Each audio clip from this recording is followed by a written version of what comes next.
Welcome to the Dennis Report Commentary. I'm Dennis Atchison. As we enter into the next provincial election, there'll be a lot of discussion about governments being more efficient.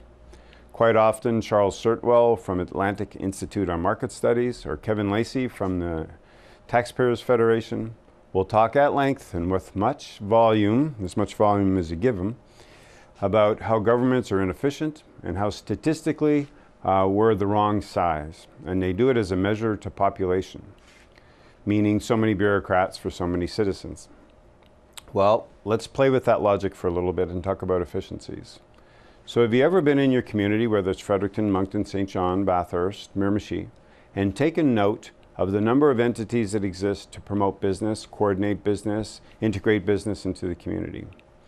Fredericton is an example. You've got Downtown Fredericton Inc., you've got Main Street Business North, you've got the RDC Regional Development Corp for there, you've got a section of ACOA working there, you've got something called Enterprise Fredericton, Ignite Fredericton, which is the old Enterprise Fredericton, and you've got the Chamber of Commerce. So the town of Fredericton is 55 to 58,000 people, and there's 6 entities, all more or less with the same mandate, which is to promote the business climate and integrate business services in that community.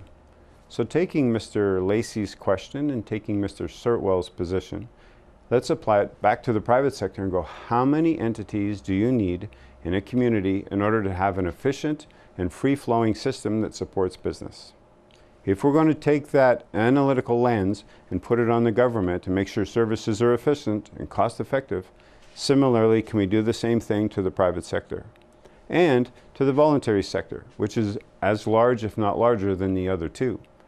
How many volunteer organizations providing very similar services are we able to support?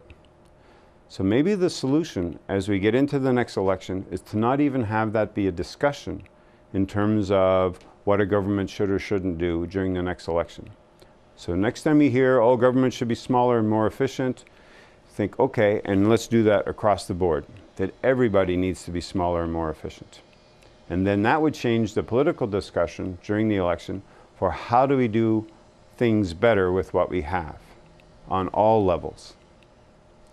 That's the commentary for today. Be good, have fun, love each other.